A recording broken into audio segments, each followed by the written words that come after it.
Hello students, मैं हूं अनक जैन फ्रॉम नीतीश एकेडमी। आज हम पढ़ने वाले हैं ग्राउंड वाटर।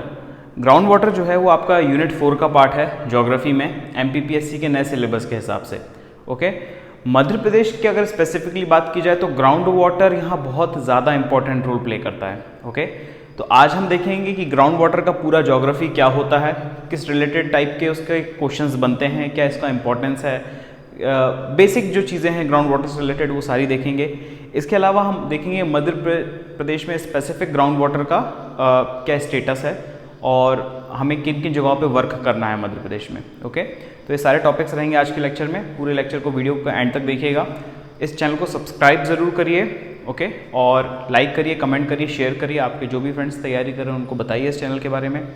इसके अलावा एक और चीज़ है जो मैं आपको बताना चाहूँगा, वो है कि हमारे यहाँ पे क्लासरूम प्रोग्राम के लिए एडमिशन शुरू हो गए हैं। तो जैसे ही आपका गवर्नमेंट परमिशन दे देता है, यहाँ पे क्लासरूम प्रोग्राम स्टार्ट हो जाएंगे नेक्स्ट डे ही से। कुछ एडमिशन्स की इंक्वायरीज़ भी आई हैं, कुछ एडमिशन्स हो भी रखे हैं। तो जिन जिन लोग छिंदवाड़ा के आसपास रहते हैं और उनको प्रॉपर एक सही तरीके से तैयारी करनी है यूपीएससी की और मध्य प्रदेश पीएससी की, वो क्लासेस ज्वाइन कर सकते हैं।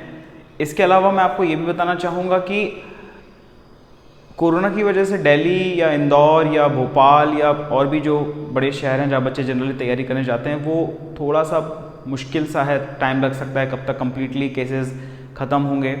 तो तब तक हमारी प्रिपरेशन नहीं रुकनी चाहिए, क्योंकि एग्ज़ाम थोड़ा डिले हो सकता है पर मतलब कम्प्लीटली तो नहीं होगा। तो आपको ध्यान रखना है कि आप पढ़ाई करते रहें। तो उस जगहों पे जो नई नई कोचिंग्स हैं, जैसे नीतीश एकेडमी भी नया ही है, तो उनके लिए काफ़ी एक अच्छा अपॉर्चुनिटी रहती है कि हम अपना बेस्ट बच्चों को दे सकें, कम प्राइस में दे सकें, घर की सेफ्टी के साथ दे सकें। तो ये सारे इश्यूज़ रहते हैं जो आपको पढ़ाई में थोड़ा प्रॉब्लम क्रिएट कर सकते हैं। ओके, सो हमारा एफर्ट है इस तरफ नीतीश एकेडमी की तरफ से कि हम आपको बेस्ट एजुकेशन प्रोवाइड करें। हम उस तरफ से उस पाथ पे आगे चल रहे हैं। ओके, सो इतना ही था इंट्रोडक्शन में। अब हम शुरू करते हैं काम की बात ग्राउंड वाटर के रिलेटेड। ठीक है, तो पहले हम देखते हैं कि ग्राउंड वाटर एग्जैक्टली होता क्या है। बेसिक डेफिनेशन आप बोलोगे कि यार पानी, ज़मीन के अंदर जो भी पानी है वो ग्राउंड वाटर है। आप बिल्कुल सही हो। Water that lies beneath the earth, ये ग्राउंड वाटर है, उसका डेफिनेशन है। पर ये वाटर जो रहता है ये आपका पोर्स में रहेगा, फ्रैक्चर्स में रहेगा, क्रैक्स में रहेगा, रॉक में रहेगा, सेडिमेंट्स में रहेगा, is termed as ground water. Okay, तो आप देखते हो कि धरती के अंदर काफ़ी छोटे छोटे पोर्स होते हैं, कुछ फ्रैक्चर्स रहते हैं, फॉल्ट्स रहते हैं। इन जगहों पे पानी अवेलेबल रहता है। ओके, उसी को हम ग्राउंड वाटर कहेंगे। इन जगहों पे वो अवेलेबल रहता है।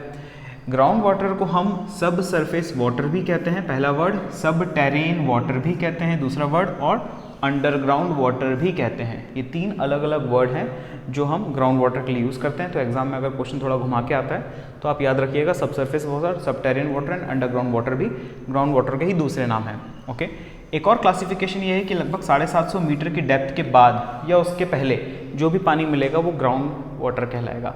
क्योंकि अगर आप देखें सरफेस वाटर के जो सोर्सेज है वो होते हैं रिवर्स, लेक्स, वो आपको विजिबल होते हैं, सामने देखते हैं, और डेप्थ कुछ ज़्यादा नहीं रहती होगी। जहाँ पे भी आप नॉर्मल लेवल पे खड़े हैं तो आपको नदी बाजू में दिख जाएगी, पर ग्राउंड वाटर उसके काफ़ी नीचे होता है। इसलिए क्लासिफिकेशन दे रखा है कि 750 मीटर डेप्थ से नीचे या उससे भी ऊपर, मतलब इतना रेंज आपका ग्राउंड वाटर का रहेगा। तो एक ये क्लासिफिकेशन है। अब हम ये देखेंगे कि सोर्सेज क्या हो सकते हैं ग्राउंड वाटर के। ये जो सोर्सेज वाला टॉपिक है छोटा सा, ये आपको एग्जाम में उतना डिटेल में नहीं आएगा, पर मैं सिर्फ आपको इन्फॉर्मेशन पॉइंट ऑफ व्यू से बताना चाहूँगा कि ये सोर्सेज होते क्या क्या हैं। तो पहला सोर्स रहता है ग्राउंड वाटर का, उसे हम कहते हैं connate water. Okay, connate water, CONNATE, connate water, water which is in rock itself, जो रॉक के अंदर ही है। It was trapped during rock formation stage, और मॉलिक्यूल्स फॉर्म में रहता है, और ये जनरली सलाइन होता है। ओके, तो एकदम क्रक्स है, जब एक रॉक फॉर्म हो रहा होता है, जब जियोलॉजिकल टाइम स्केल के हिसाब से आप देखेंगे पुराने भी रॉक्स होते हैं, आर्चिलियन रॉक्स होते हैं और भी मतलब रॉक्स होते हैं, तो उन रॉक्स का जब फॉर्मेशन हो रहा होता है तो उस टाइम पे ही कुछ पानी उसके अंदर ट्रैप हो गया होता है। ओके, ये जो पानी क्योंकि उस रॉक के अंदर ही ट्रैप है और इतने सालों तक ट्रैप है, तो वो रॉक के अंदर जो भी पानी मिलेगा वो सैलाइन नेचर का रहेगा, वो फ्रेश वाटर का सोर्स नहीं हो सकता। ओके, तो कई बार जब आप बोरिंग वगैरह करते हो या वेल को डक करते हो तो कई बार रॉक टूटते हैं तो उससे थोड़ा सा पानी बाहर निकलता है। वो पानी जनरली सैलाइन होता है और उस पानी को ही हम कोनेट वाटर कहते हैं। ओके, नेक्स्ट आता है मेटियोरिक वाटर।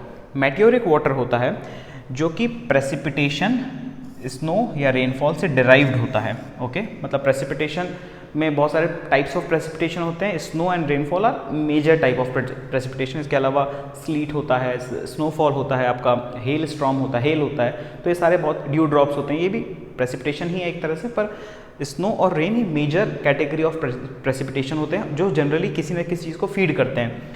अब क्या होता है कि उनसे जो वाटर डिराइव्ड होगा वो होगा मेटियोरिक वाटर।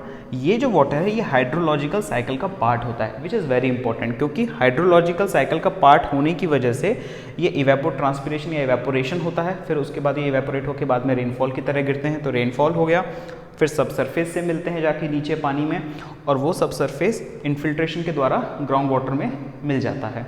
तो इसलिए ये बहुत इंपॉर्टेंट सोर्स होता है ग्राउंड वाटर का। तो अगर आपसे एग्जाम में पूछ लिया जाए कि out of the four forms of ground water कौन सा सबसे ज़्यादा इंपॉर्टेंट होता है, तो उसका आंसर होगा मेटियोरिक वाटर। मेटियोरिक वाटर हमेशा प्रेसिपिटेशन से होता है और हाइड्रोलॉजिकल साइकिल से रिलेटेड रहता है, इसलिए ग्राउंड वाटर का बहुत इंपॉर्टेंट सोर्स होता है। ओके, तीसरा होता है आपका जुवेनाइल वाटर। जुवेनाइल वाटर को हम मैग्मेटिक वाटर भी कहते हैं। ओके, इसका जो ओरिजिन रहता है वो अर्थ का जब इंटीरियर होता है उसमें ही आपको ये मैग्मेटिक वाटर मिलेगा।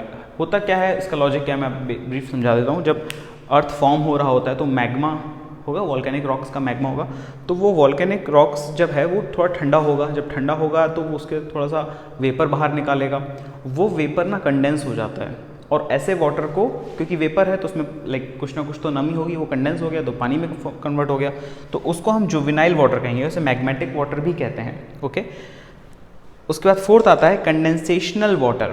कंडेंसेशनल वाटर क्या होता है, ये प्राइमरी सोर्स होता है डेजर्ट और सेमी एरिड रीजन के लिए। ओके, या सेमी डेजर्ट एरिया के लिए। इसमें बेसिकली समर में जो वार्म एयर रहती है, लैंड के आसपास एयर वार्म हो जाती है, वो एयर ऊपर जाएगी, तो वो जो एयर रहती है वो ठंडी होकर उन्हीं रॉक्स पे गिर जाती है शाम के टाइम पे, क्योंकि टेम्परेचर चेंजेस काफ़ी ज़्यादा हैं, सुबह ज़्यादा गर्मी होती है, शाम को काफ़ी ठंडी होती है, तो टेम्परेचर चेंजेस की वजह से वहीं पे रॉक्स पे थोड़ा सा पानी मिलता है, नमी मिलती है सुबह सुबह जो डेजर्ट इलाका रहता है, और उस पानी को हम कहेंगे कंडेंसेशनल वाटर। ये भी कई बार जाके ग्राउंड वाटर का पार्ट बन जाता है उन नदियों के, क्योंकि वहाँ पे जो पोर्स रहते हैं वो काफ़ी बड़े रहते हैं, तो पानी इजीली ट्रैवल कर सकता है डेजर्ट एरिया में। तो ये कंडेंसेशनल वाटर हो गया। तो एक हो गया आपका मेटियोरिक वाटर, दूसरा हो गया कंडेंसेशनल वाटर। ये दोनों वाटर थोड़े इंपॉर्टेंट रहते हैं ग्राउंड वाटर के सोर्सेज के लिए, मतलब ग्राउंड वाटर को रिचार्ज करने के लिए। ओके, अब हम आगे पढ़ते हैं कि ग्राउंड वाटर का इंपॉर्टेंस क्या है भाई। तो इंपॉर्टेंस ये है कि सोर्स ऑफ सप्लाई है ये स्ट्रीम्स और वेटलैंड्स के लिए। ओके, तो एक तो बारिश का पानी है वो एक सोर्स है स्ट्रीम के लिए, वेटलैंड्स के लिए, नदियों में ऊपर से पानी गिर रहा है, नदी का उफान बढ़ता जा रहा है, एक तो ये हो गया। दूसरा होता है ग्राउंड वाटर। ओके, यहाँ पे मैं आपको वर्टिकल डिस्ट्रीब्यूशन ऑफ वाटर थोड़ा समझाना चाहूँगा, थोड़ा इंपॉर्टेंट होता है कंसेप्ट पॉइंट ऑफ व्यू से। अगर आपको इस फील्ड के बारे में कुछ भी नहीं पता है तो एकदम बेफिक्र होकर सुनिए क्या है ये। आप इस चीज़ के नाम तो जानते हैं, ये क्या है, ये रिवर है भाई अपनी। ओके, अब आप ये समझ लीजिए कि रिवर का जो सरफेस है, जो ऊपर का हिस्सा आप देख रहे हो, वो मान लीजिए वो है वाटर टेबल। मान लीजिए क्या, वो होती ही है वाटर टेबल। ओके, वो वाटर टेबल है जो आपको दिख रही है। ओके, दिख रही है क्योंकि आपके सामने रिवर बह रही है तो आपको वाटर टेबल दिख रही है, पर इसका मतलब ये नहीं कि वाटर टेबल उसके नीचे फ्लक्चुएट नहीं कर सकती या ऊपर नहीं जा सकती।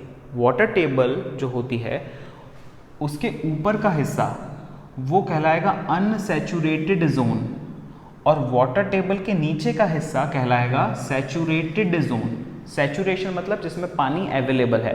तो मान लीजिए कि अगर यहाँ पे ये जो लेवल है ये वाटर टेबल का लेवल है, तो इसके नीचे हम उम्मीद कर सकते हैं कि अगर कोई भी वॉइड है या सॉइल पार्टिकल है या सेडिमेंट है, उसके आसपास किसी ना किसी अमाउंट का वाटर तो प्रेजेंट रहेगा ही रहेगा।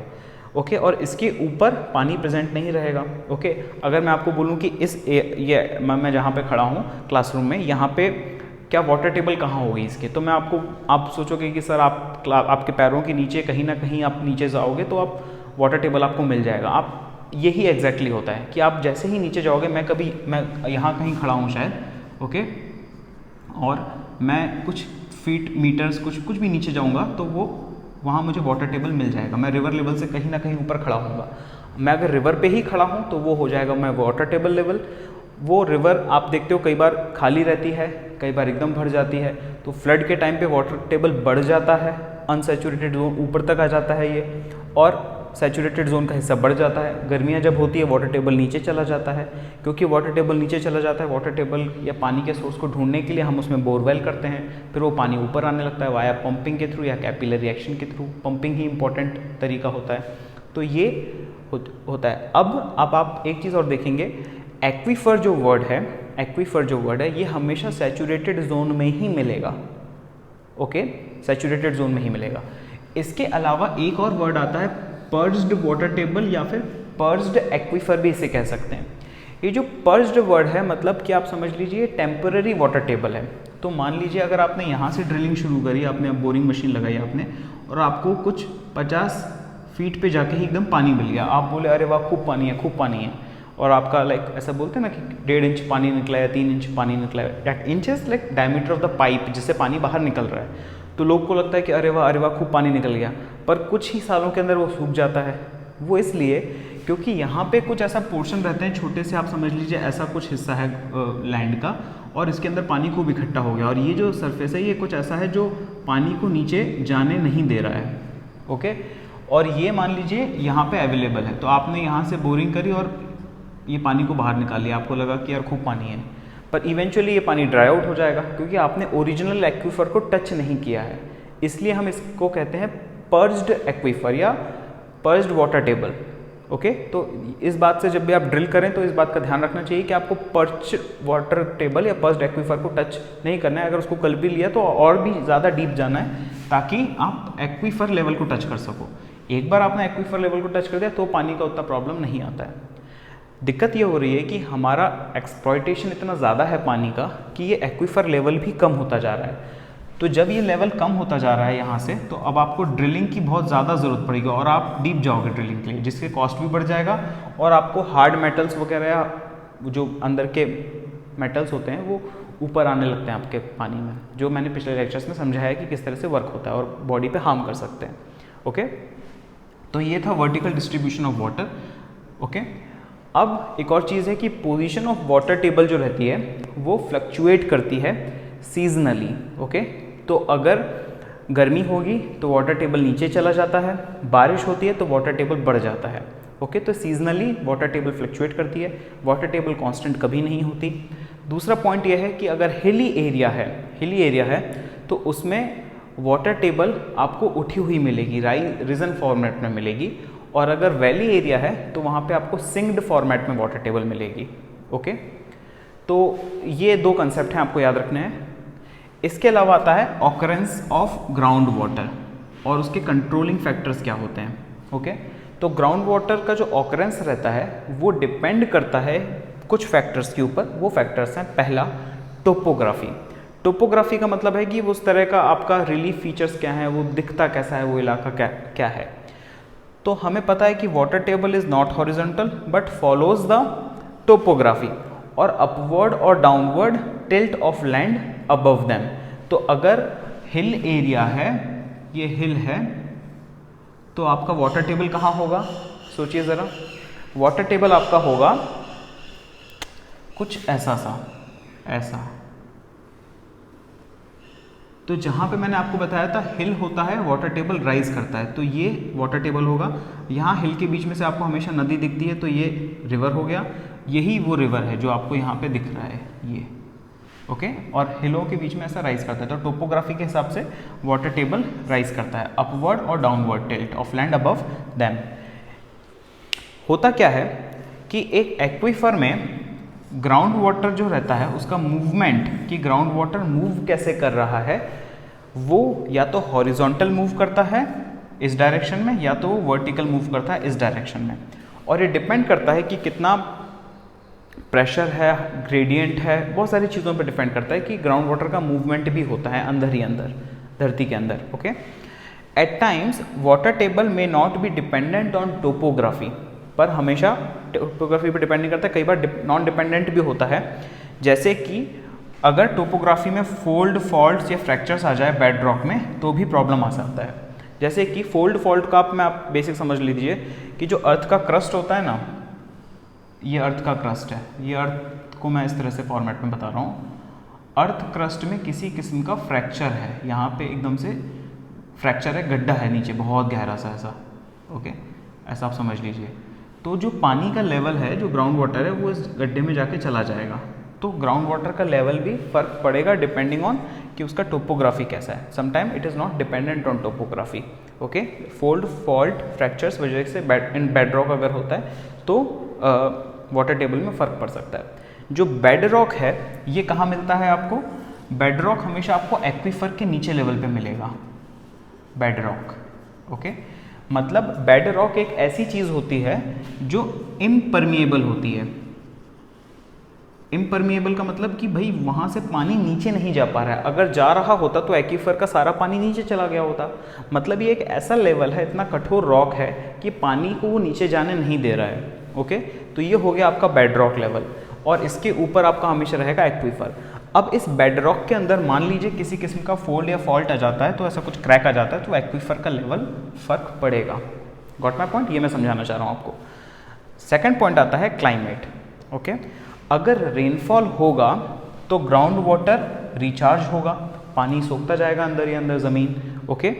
जैसे ही ग्राउंड वाटर रिचार्ज होगा उन इलाकों में जहाँ पे ह्यूमिड इलाका है, ह्यूमिड इलाका, पहले ये वाला केस देखते हैं। ह्यूमिड इलाका मतलब कि जहाँ पे नमी बहुत ज़्यादा होती है। जनरली तट के आसपास जो इलाके रहते हैं वहाँ नमी काफ़ी ज़्यादा होती है, काफ़ी ज़्यादा पसीना आता है आपको। आप मुंबई चले जाइए, सूरत चले जाइए, मैं सूरत में रहा हूँ इसलिए मुझे पता है वहाँ पे ह्यूमिडिटी बहुत ज़्यादा होती है। अब क्या होता है कि जहाँ पे ह्यूमिडिटी काफ़ी ज़्यादा होती है वहाँ पे पर्कोलेशन काफ़ी कम होता है, और उसका रीज़न क्या है? देखिए, ह्यूमिडिटी मतलब कि एटमॉस्फेयर में पानी का या एयर के जो वेपर्स होते हैं उसका प्रेजेंस होना ह्यूमिडिटी कहलाता है। ये ह्यूमिडिटी काफ़ी अगर है तो ये इतनी पानी का जो ड्रॉपलेट्स होते हैं वो इतने भारी नहीं होते कि वो ज़मीन पे गिरें और पर्कुलेट कर सकें, वो इतने रहते हैं कि वो हवा में प्रेजेंट रहें, ओके। अब क्या होता है, क्योंकि यहाँ पर्कुलेशन काफ़ी कम होता है, यहाँ पे स्ट्रीम्स में उतना पानी नहीं जा पाता। मतलब कि ये इन स्ट्रीम्स में, वाटर रिवर को हम स्ट्रीम्स भी कह सकते हैं, स्ट्रीम्स में पानी नहीं जा पाता, ओके। तो ये प्रॉब्लम आती है। जो एरिड इलाका रहता है या ड्राई इलाका रहता है, जैसे कि आप थार डेजर्ट वगैरह का इलाका समझ लीजिए, वहाँ पे भी रिचार्ज रहता है वो काफ़ी कम होता है क्योंकि रेनफॉल ही नहीं होती है, और उसकी वजह से ग्राउंड वाटर लेवल काफ़ी नीचे रहता है, ओके। अब कई बार क्या होता है कि जब पानी बहुत ज़्यादा आ जाए, और इतना ज़्यादा आ जाए कि ज़मीन उसको सोख भी ना पाए, तो ऐसे केसेस में होता है ground water flooding. Ground water flooding मतलब कि जो ये ग्राउंड वाटर लेवल है, ये इतना ज़्यादा पानी आ गया है इसके अंदर कि ये पूरा का पूरा फ्लड आउट हो गया है अंदर ही अंदर। इस वजह से क्या होता है, जो स्टैंडिंग क्रॉप रहती है लैंड लेवल पे, मान लीजिए ये क्रॉप है कोई, उस क्रॉप को बहुत ज़्यादा नुकसान होता है। तो क्रॉप को और प्रॉपर्टी को भी नुकसान होता है। आपकी बिल्डिंग्स वगैरह की जो नीचे का पोर्शन रहता है, प्लिंथ वगैरह और कुछ और पोर्शन, वो भी धीरे धीरे वीक पड़ने लगता है। ये जनरली उन इलाकों में होता है जहाँ पे जनरली एक बहुत शार्प रैपिड्स बनते हैं, जैसे उत्तराखंड वगैरह में आपने देखा था वो है, ओके। तो ये आपका क्लाइमेट वाला पोर्शन हो गया। इसके बाद आता है थर्ड पोर्शन जियोलॉजी का, ओके। इसको मैं थोड़ा सा ऐसा मूव कर देता हूँ। जियोलॉजी मतलब कि वहाँ का रॉक स्ट्रक्चर कैसा है। It determines quantity of water, it determines quantity of water that filters below porous rocks. अगर ज़्यादा पोरस रहेगा तो ज़्यादा पानी जाएगा। समझ लीजिए कि ऐसा रॉक है जो बहुत ज़्यादा पोरस है, अपने आप से पानी को अलाउ करना चाह रहा है। आपने एक वो पत्थर देखा होगा जिसे हम प्यूमाइस कहते हैं, ये वर्ड आपने शायद सुना होगा, PUMICE, pumice stone.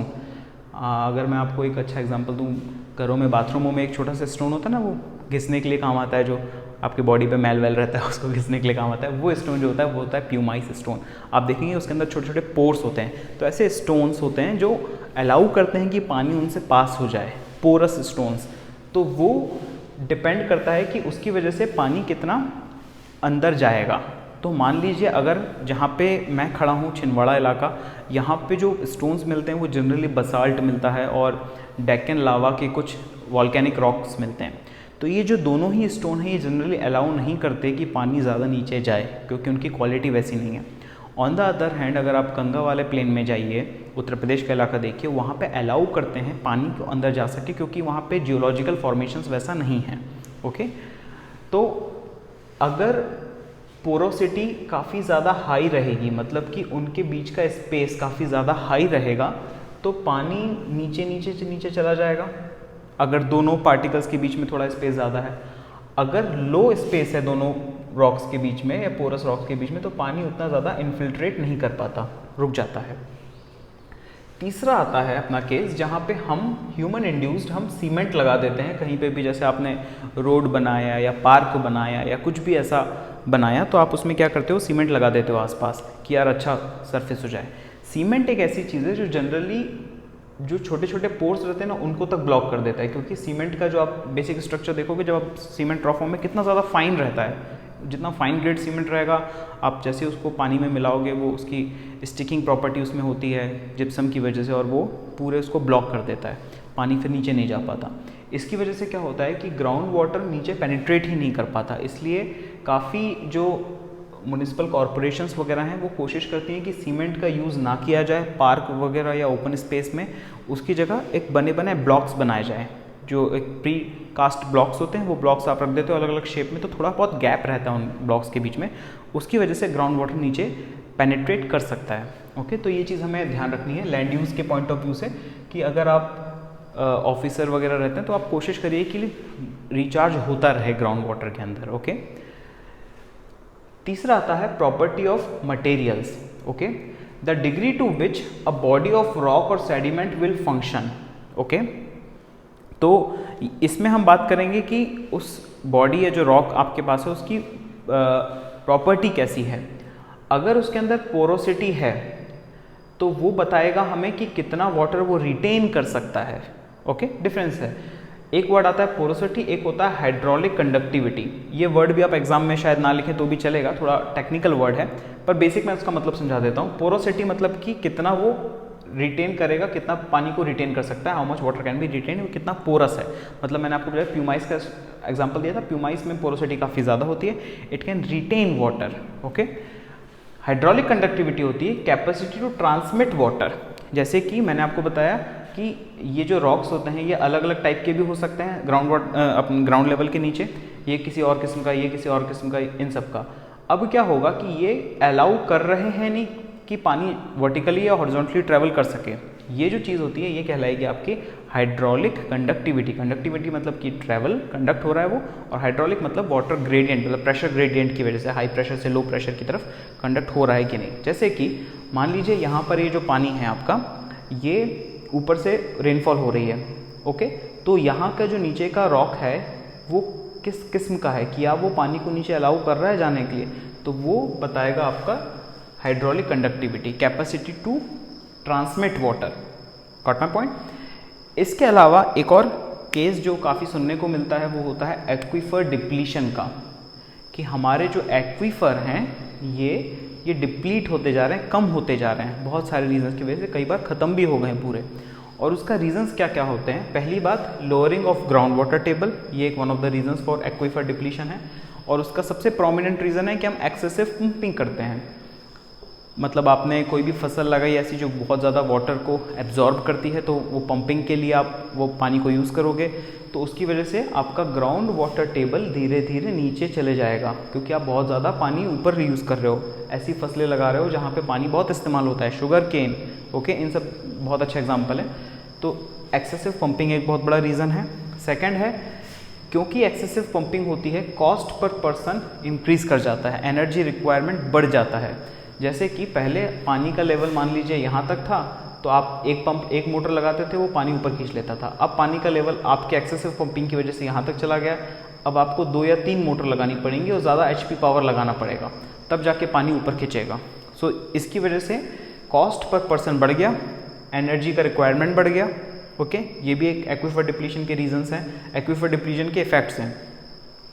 Reduced surface water, क्योंकि आपने बहुत ज़्यादा पंपिंग कर ली, आपने लेवल को यहाँ तक लेकर आ गया, तो सरफेस रिवर का ये था, अगर आपने यहाँ तक पंपिंग कर ली तो देखिए कहाँ तक पहुँच गया पानी, यहाँ तक पहुँच गया। अब रिवर में पानी बचा क्या, बिल्कुल नहीं बचेगा, पानी नीचे तक चला गया।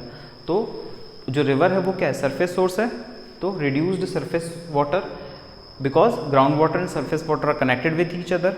ओके, तो इसका सॉल्यूशन हम क्या रखते हैं कि हमें ऑब्स्ट्रक्शंस क्रिएट करने पड़ते हैं ताकि ग्राउंड वाटर रिचार्ज होता रहे।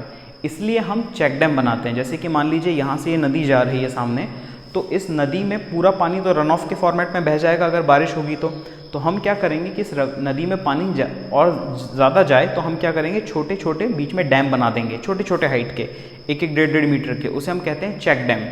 वो चेक डैम क्या करता है, जैसे ही पानी जाएगा उसको थोड़ी देर के लिए रोक के रखेगा, फिर और आगे जाएगा तो फिर दूसरा डैम उसे रोक के रखेगा। तो जो पहले डैम ने रोक के रखा है, इसकी वजह से क्या होगा, आसपास के इलाके में हल्की सी लोकलाइज्ड फ्लडिंग हो जाएगी। छोटे छोटे इलाकों में आपको लगेगा खूब पानी दिख रहा है, तो वो पानी क्या कर रहा है, वो धीरे धीरे ग्राउंड वाटर में इन्फिल्ट्रेट करता जा रहा है, और जो एक्सेसिव वाटर है वो तो आगे जा ही रहा है। तो ऐसे चेक डैम बनाना भी बहुत इंपॉर्टेंट एक सॉल्यूशन होता है ताकि हम ग्राउंड वाटर को रेगुलरली रिचार्ज करते रहें। ओके, इसके अलावा होता है लैंड सब्सिडेंस। अगर आप बहुत ज़्यादा एक्वीफर से पंपिंग कर रहे हो, बहुत ज़्यादा पानी निकाल रहे हो, तो ज़मीन का थोड़ा बैठ जाती है ज़मीन, और उसका रीज़न क्या होता है मैं आपको समझाता हूँ। क्या होता है यार कि अगर ये आपकी बिल्डिंग है, मान लीजिए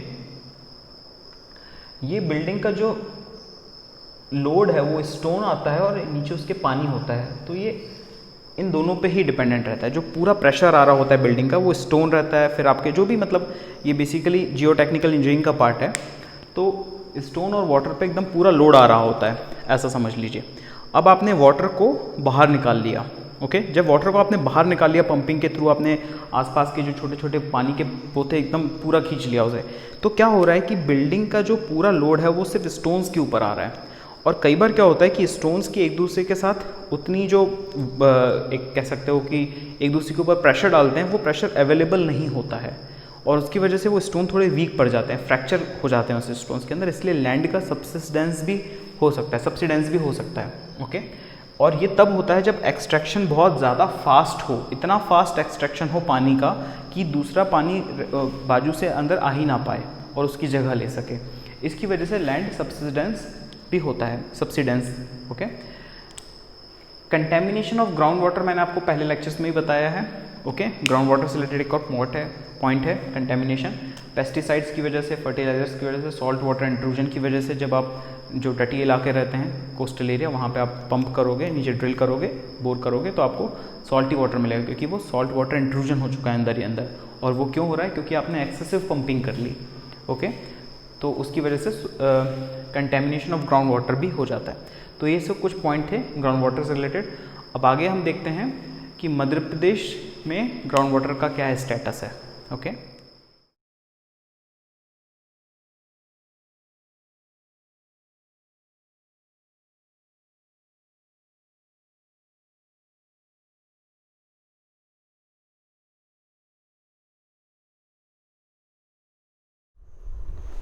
तो स्टूडेंट्स, जो सेकंड पार्ट है इस लेक्चर का, उसमें हम देखेंगे कि मध्य प्रदेश में स्पेसिफिकली वाटर रिसोर्सेज से रिलेटेड या ग्राउंड वाटर रिसोर्सेज से रिलेटेड क्या क्या इश्यूज़ हैं। ओके, ये जो कुछ फैक्ट्स हैं ये मैंने जो मध्य प्रदेश का वाटर रिसोर्सेज डिपार्टमेंट होता है उनकी स्टडीज़ होती हैं कुछ, तो उससे ये मैंने ग्राउंड वाटर से रिलेटेड जो पॉइंट्स थे वो मैंने निकाले हैं अलग से।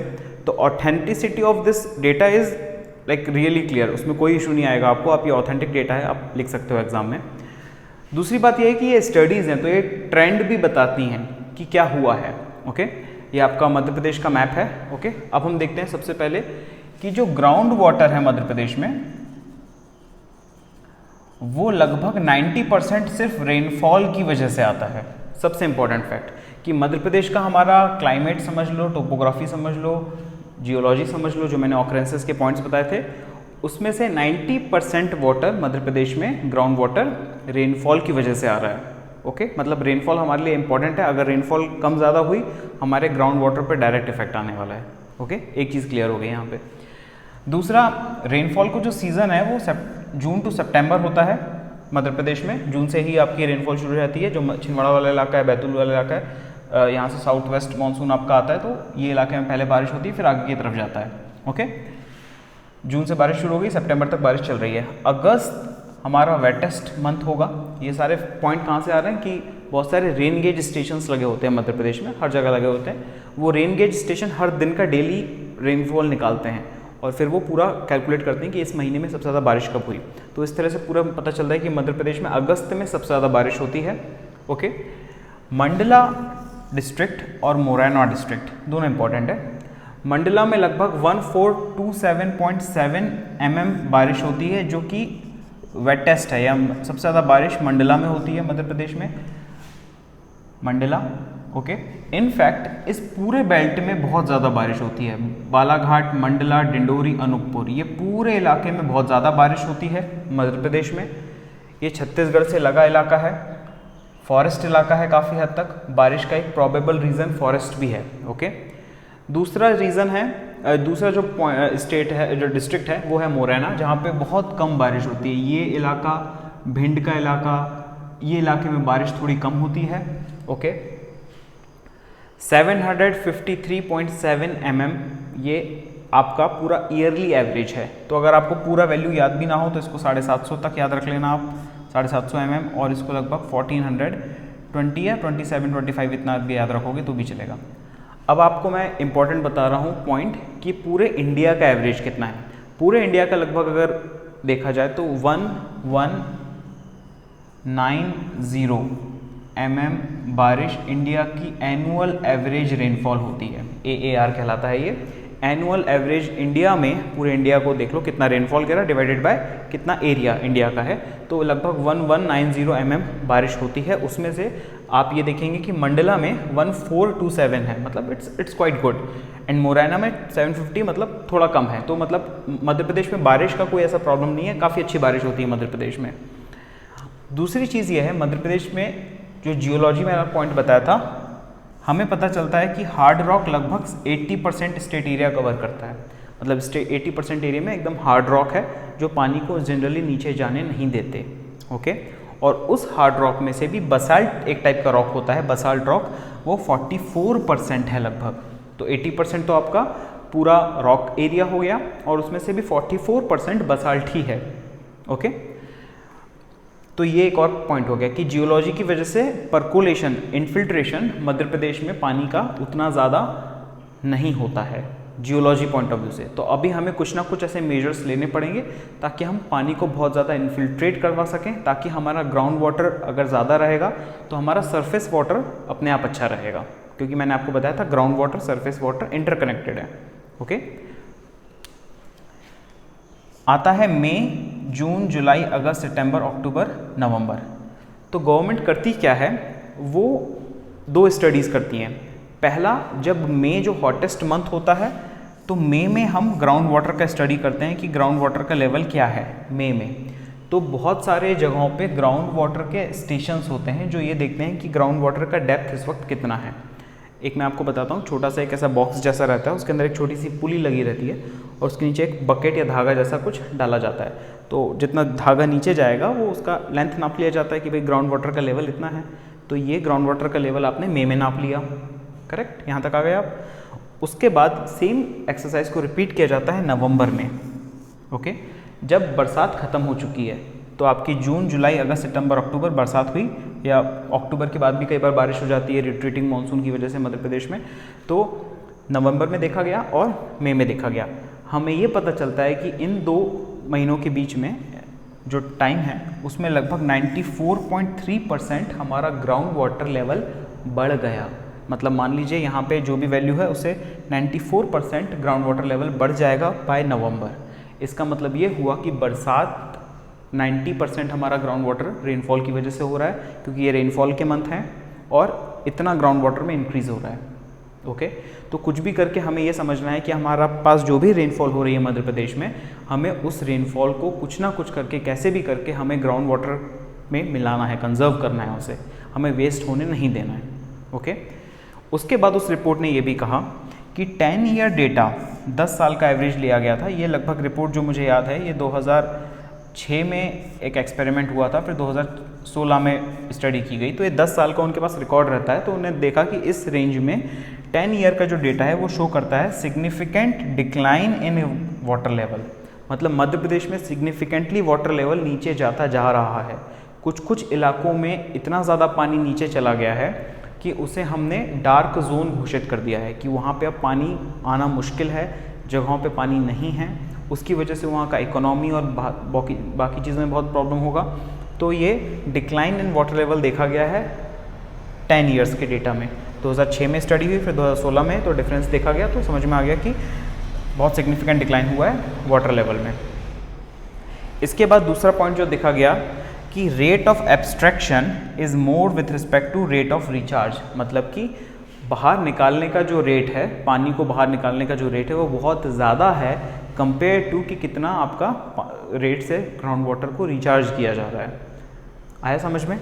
तो ये रेट ऑफ रिचार्ज काफ़ी कम है with respect to rate of abstraction, किस लेवल से पानी बाहर निकल गया है।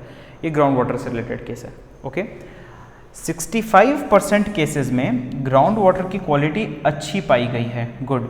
ओके, तो मैंने आपको बताया ग्राउंड वाटर के जो वेल्स होते हैं उनको उससे से पानी का निकाल लिया एक और पोर्शन, और फिर उसकी वाटर क्वालिटी टेस्ट की गई कि उसमें कार्बोनेट्स, बाइकार्बोनेट्स, हार्डनेस, कलर, बहुत सारी जो चीज़ें होती हैं, जो पैरामीटर्स मैंने आपको बताए थे वाटर क्वालिटी के इंडिकेटर्स, वो वाटर क्वालिटी 65% केसेस में सही पाई गई, कोई दिक्कत नहीं है।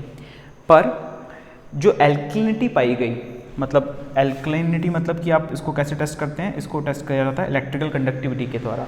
मतलब कि पानी के अंदर अगर कोई कैसे सॉल्ट्स हैं जो इलेक्ट्रिक करंट को पास करने दे रहे हैं अपने अंदर से, तो उसकी इलेक्ट्रिकल कंडक्टिविटी ज़्यादा होगी। तो एल्कलिनिटी एक इलेक्ट्रिकल कंडक्टिविटी के थ्रू देखा जाता है, टेक्निकल है थोड़ा सा, पर याद रखिएगा कि बाइकार्बोनेट टाइप ऑफ एल्कलिनिटी सबसे ज़्यादा पाई गई है मध्य प्रदेश में। फ्लोराइड का जो प्रॉब्लम है कि कई जगहों पे फ्लोराइड काफ़ी ज़्यादा मिलता है। फ्लोराइड के साथ इशू यह है कि एक बेसिक अमाउंट लगभग 1.5 आपको ज़रूरत होती है आपकी बॉडी की ग्रोथ के लिए, पर अगर ये क्वांटिटी ज़्यादा हो जाए तो आपके मॉटलिंग ऑफ टीथ होने लगता है।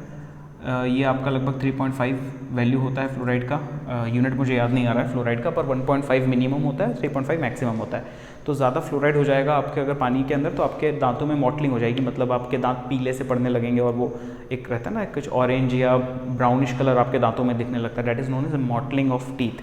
अगर 1.5 से कम मिलती है, मतलब बच्चों में डेंटल कैरीज जो रहती हैं, मतलब दांतों को स्ट्रॉन्ग करने के लिए फ्लोराइड यूज़ होता है, इसलिए आप देखेंगे आपके टूथपेस्ट में भी फ्लोराइड हमेशा प्रेजेंट रहेगा ताकि आपके दांत स्ट्रॉन्ग रहे। ओके, क्योंकि बोन्स के लिए फ्लोराइड ज़्यादा ज़रूरी होता है, पर अगर ज़्यादा अमाउंट में फ्लोराइड आ जाए तो वो बोन्स जो रहती हैं वो फ्लोराइड को रिप्लेस कर देती हैं, and that leads to some problems in your teeth. Mottling of teeth is that thing. Okay, so fluoride Balaghat में काफ़ी ज़्यादा है, मतलब ये जो आपका बालाघाट का हिस्सा है यहाँ पे फ्लोराइड के काफ़ी ज़्यादा केसेस मिले हैं, काफ़ी ज़्यादा फ्लोराइड है। इसके अलावा बहुत सारे उस रिपोर्ट में बहुत सारे डिस्ट्रिक्ट्स के नाम थे, छिंदवाड़ा, सिवनी, बालाघाट, बैतूल, इन जगहों पे भी फ्लोराइड के काफ़ी केसेस हैं। तो गवर्नमेंट क्या करती है, मैंने आपको बताया था फ्लोराइड का जब भी केस ज़्यादा होता है तो अगर ग्राउंड वाटर से आपके जो पंप हैं, हैंड पंप्स वगैरह, उनको वो कलर कर दिए जाते हैं, रेड कलर कर दिया जाता है ताकि आप फ्लोराइड ज़्यादा जाए ना, क्योंकि फ्लोराइड एक बार बॉडी में चला जाए तो मॉटलिंग वगैरह को रोकना बहुत मुश्किल होता है। It's like really replaces some important elements from your bones, so that's one big problem. Nitrate का जो प्रॉब्लम है मध्य प्रदेश में, नाइट्रेट भी एक पॉल्यूटेंट है, पर ये एक ऑर्गेनिक पॉल्यूटेंट है, मतलब कि अगर नाइट्रेट पानी में मिल रहा है मतलब रिसेंट ऑर्गेनिक पॉल्यूशन को ये दर्शाता है कि रिसेंट ऑर्गेनिक पॉल्यूशन हुआ है। इसमें नाइट्रेट की सबसे ज़्यादा अमाउंट मिली थी अशोकनगर में। ओके, अशोकनगर में नाइट्रेट काफ़ी ज़्यादा मिला था। तो सैम्पलिंग के द्वारा जब पता चला कि नाइट्रेट काफ़ी ज़्यादा है तो उन लोगों ने वहाँ पे वाटर ट्रीटमेंट प्लांट या इन सब चीज़ों पे वर्क किया और नाइट्रेट का वैल्यू फिर कम हो गया।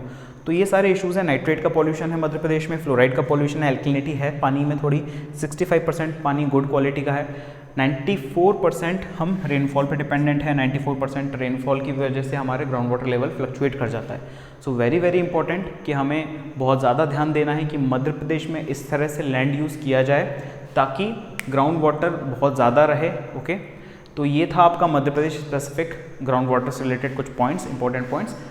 अगला जो लेक्चर रहेगा वो हमारा रहेगा वाटर कंजर्वेशन के ऊपर, very very important lecture, and उसे मिस मत करिएगा। तो आज के लिए इतना ही काफ़ी था। मैं हूं अनक Jain from Nidesh academy. Do subscribe to our channel.